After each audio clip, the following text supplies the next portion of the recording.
Alors vous avez vu, on voyage, on a commencé par l'intérêt en général, on a vu l'aspect transformation, hein, et puis jusqu'à distribution. On verra l'aspect consommateur tout à l'heure, mais il y a comme un acteur, donc Marie-André l'a évoqué déjà en tant que productrice, mais on a souhaité également voir le point de vue des agriculteurs avec, je vais vous demander d'accueillir Nicolas Houdemont et Antoine Panard. Et bien voilà, vous pouvez, alors les micros, ouais, vous pouvez les prendre là. Alors, je vais vous présenter. Bon, c'est qui le patron? On a un peu défloré le sujet, hein, on va voir. Mais on va du coup s'axer sur d'autres choses.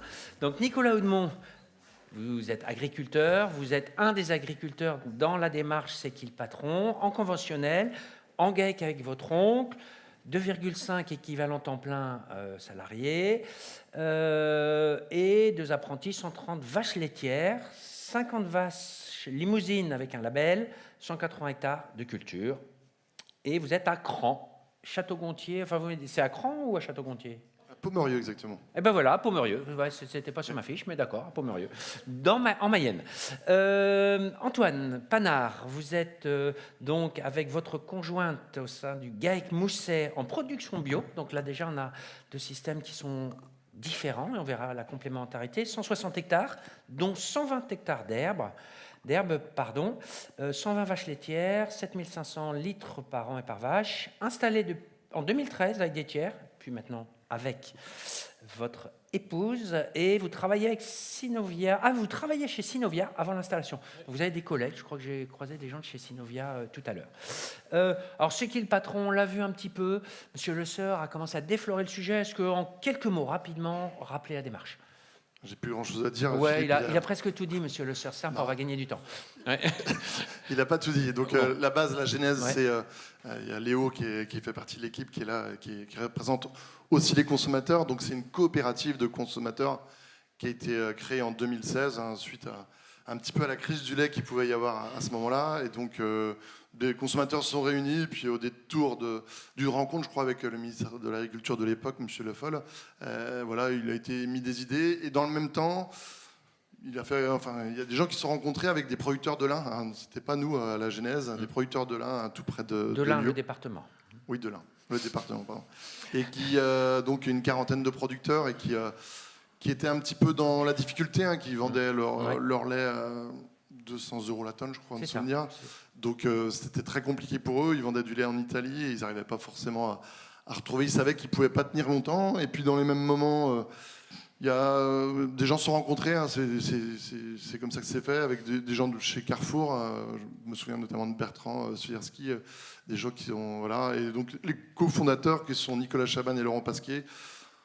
La laiterie, donc la laiterie de Saint-Nil-Hôtel, la laiterie dont Philippe a parlé, donc voilà, avec Emmanuel Vasnex, le président directeur général à l'époque, et qui ont assez vite engagé... une démarche et sont presque tapés dans la main, je crois, c'est comme ça que ça s'est passé. Et puis 2 mois après, les briques étaient en rayon, avec une aventure extraordinaire, un objectif de 7 millions, et je crois que ça a doublé dès la première année. Et puis voilà, aujourd'hui, il y a 60 millions de litres de lait vendus en France, sous la marque C'est qui le patron.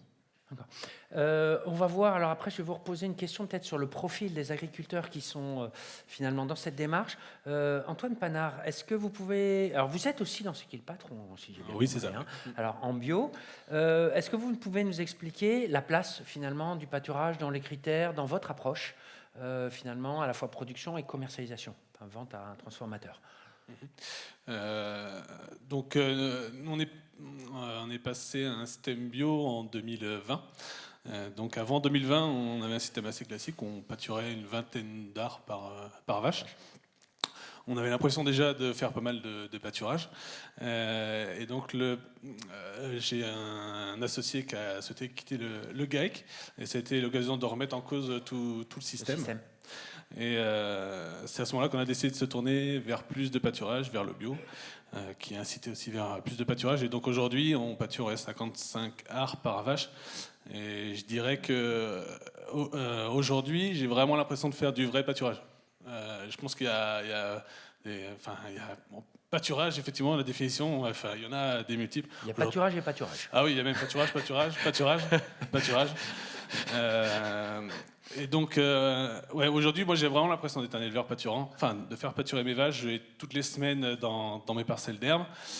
Je vais mesurer la Oui, quantité vous êtes d'herbe. passionné, hein, c'est ça, la pousse. Alors là, vous êtes quasiment. Oui, c'est ça. Vraiment, Ouais. hein, ça. J'ai été bien accompagné au moment du passage en bio, et c'est à ce moment-là que j'ai découvert pour moi ce qu'est le vrai pâturage. Et voilà, ça nécessite d'aller toutes les semaines mesurer l'herbe, regarder la flore qu'on a. J'ai l'impression d'avoir refait un lien entre les animaux et le sol, quoi. Et donc ça se gère oui, au jour le jour quasiment, et entre la pousse de l'hiver, la pousse de printemps qui est explosive, où il faut prendre des décisions. C'est très stimulant, très intéressant, et j'ai retrouvé un peu un sens à ma façon de produire, on va dire. D'accord. Un peu plus d'agronomie sur le terrain.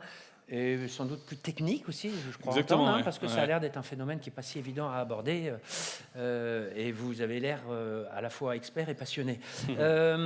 Nicolas Audemont, quel est le profil des gens qui sont dans cette démarche chez Qui le Patron? Est-ce que c'est varié? C'est que des jeunes? Enfin, voilà. Est-ce que vous pouvez nous faire un petit peu un portrait? Est-ce que c'est varié finalement, les gens qui sont dans cette démarche? Oui, c'est varié, ça a été soulevé tout à l'heure, de par déjà les conditions pédoclimatiques. Oui. Nous, les producteurs de lait, c'est Qui le Patron? Alors, il y en a un ou deux en Manche, mais beaucoup dans l'Ouest, ici, où on est plutôt favorisé. On va dire c'est le carré du centre. Hein.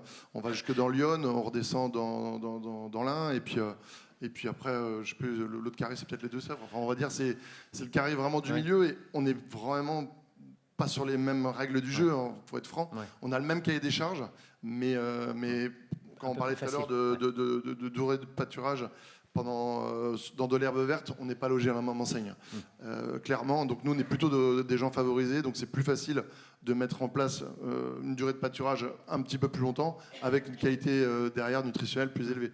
Après, voilà, il n'y a pas d'âge. Je dirais que, quand je vous ai répondu à la question, je me souviens, la démarche chez Qui le Patron a permis clairement de réinstaller des jeunes, voilà, de par la rémunération vis-à-vis du regard des banques ou de tous les centres de gestion derrière. Et je pense que aujourd'hui, quand on fait des assemblées générales avec notre partenaire qui est la laiterie Saint-Hinotel, il y a un rajeunissement assez important grâce à cette démarche-là, ou toutes les autres démarches équitables qui ont été engagées, quoi. Donc il y a l'air d'avoir une adéquation finalement entre l'attente des jeunes, de repreneurs et l'approche que vous avez développée.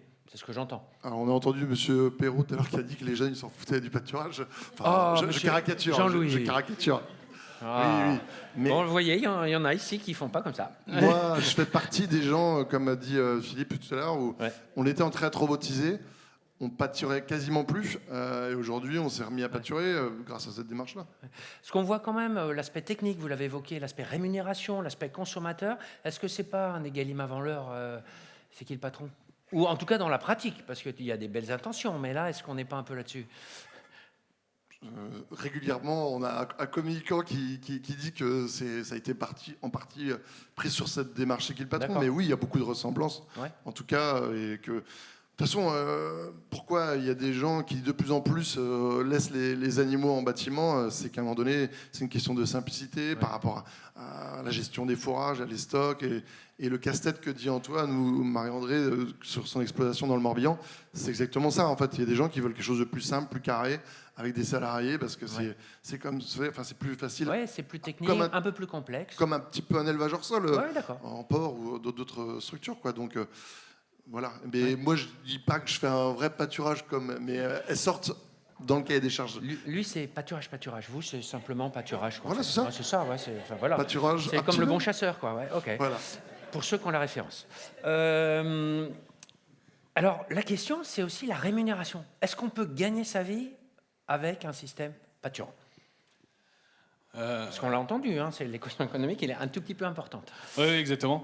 Comment dirais-je notre passage, pour le coup, pour témoigner de ce qu'on vient d'un système assez classique, avec peu peu d'autonomie, on Ouais, va vous dire, avez fait. sur l'exploitation. On subissait régulièrement ce qu'on appelle l'effet ciseau, c'est-à-dire on avait l'augmentation des charges par les coûts des aliments et parfois une baisse du prix du lait. Donc là, quand on était au milieu, si la tête est dépassée, c'était fini. Et donc, le fait de se tourner vers plus de pâturage nous a permis d'acquérir beaucoup plus d'autonomie. Aujourd'hui, on achète sur l'exploitation 25 tonnes d'aliments sur l'année. On était plutôt autour des 200 tonnes avant. Donc voilà, l'autonomie nous a permis ça. Donc je dirais qu'on a peut-être quelque chose de plus lissé sur les années. Est-ce qu'il y a des contrats pluriannuels aussi en prix d'achat? Oui, exactement. Ouais. On a une laiterie qui nous accompagne très bien sur la laiterie LSDH avec Philippe, qui nous accompagne très bien depuis quelques années, maintenant où la filière bio a été créée avec ses propres producteurs. Il y a un fort accompagnement. Il y a eu pourtant une période un peu compliquée pour le bio.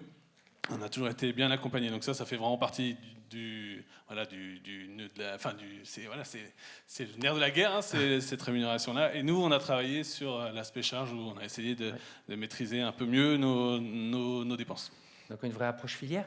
Et pour vous, Monsieur Panard, ouais, on peut en vivre aussi.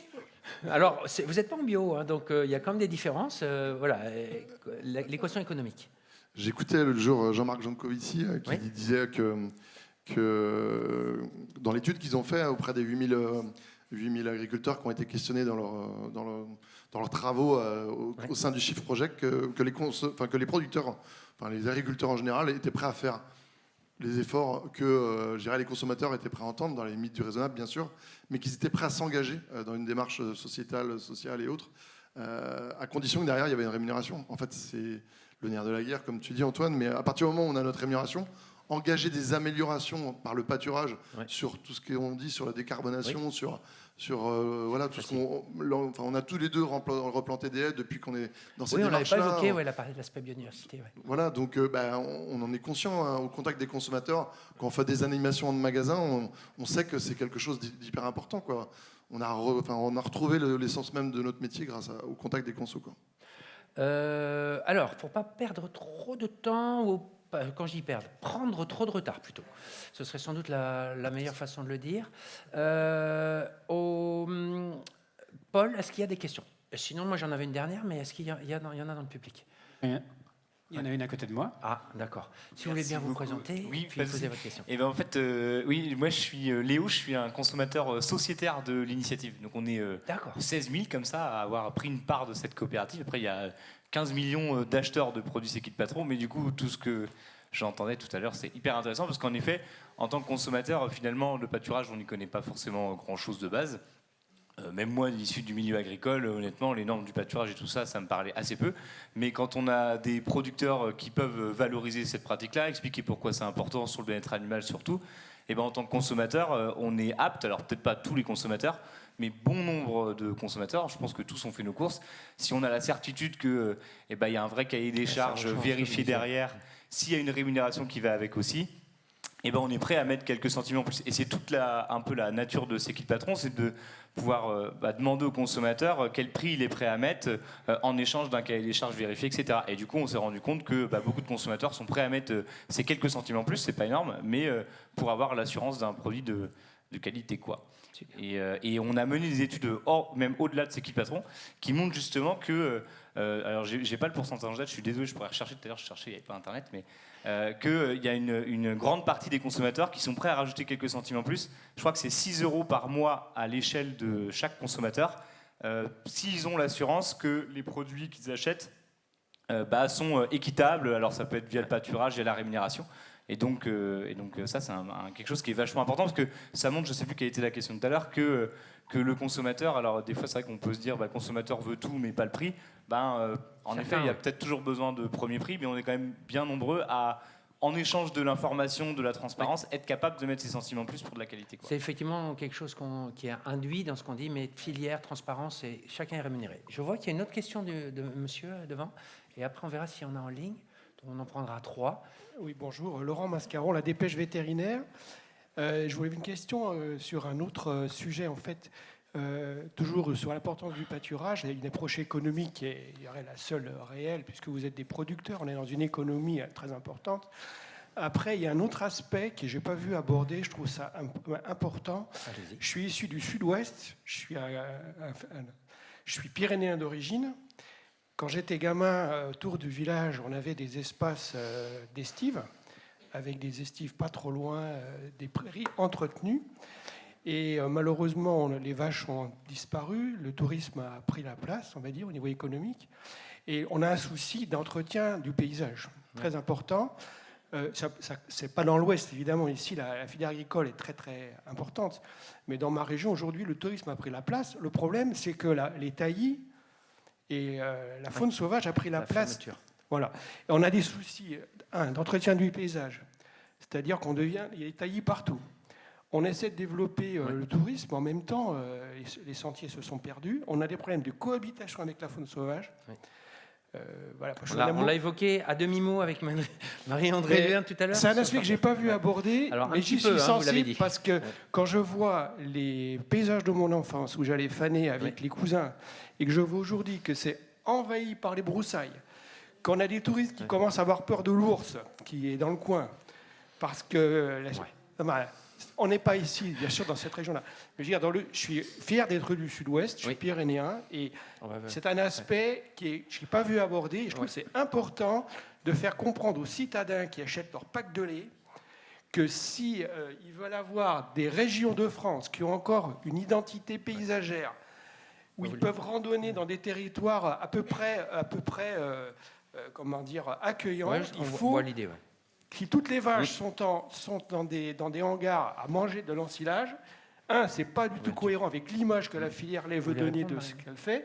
Deux, on a clairement un problème d'entretien des paysages ruraux. Excusez-moi, c'est à la fois une question et une prise de position. Mais j'entends. Est-ce que la fermeture des paysages ou l'ouverture des paysages liés à l'élevage pâturant est pris en compte dans votre cahier des charges?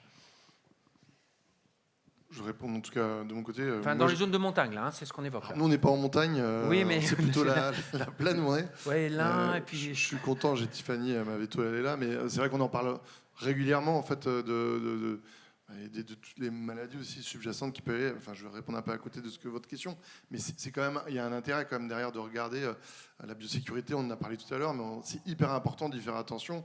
C'est des risques majeurs, mais je sais qu'il y a des zones, même pas de montagne ici, mais on prend la zone des Coévrons ou autre. J'ai des copains qui y sont. C'est pas très très loin de chez toi. Qu'est-ce qu'ils peuvent mettre hormis des animaux pour entretenir le territoire? Il n'y a que ça qui peuvent entretenir. Donc, mission d'entretien du paysage et de les garder ouverts. C'est bon. On va s'arrêter là. Là, on va être en retard, Paul. Hein. Ok, il assume, Paul. Non. Ils mettent pas, enfin, vous juste, nous aurez noté. Juste une dernière question. Est-ce qu'il y a une relation, vous avez observé une relation entre le pâturage, la durée, la surface et la santé du cheptel? Moi, on va en parler tout à l'heure. Je suis un petit peu avec Nathalie dans le Banqueur aussi, donc on va en entendre parler tout à l'heure. Mais oui, bien sûr. De toute façon, dans l'engagement qu'il y avait avec C'est qui le patron, il y avait obligation d'apporter une part de la ration qui favorise les omégas et derrière. Donc je pense que ça va être abordé par Nathalie sans problème. Ouais, d'accord. Merci beaucoup. Je crois qu'on peut applaudir nos deux invités.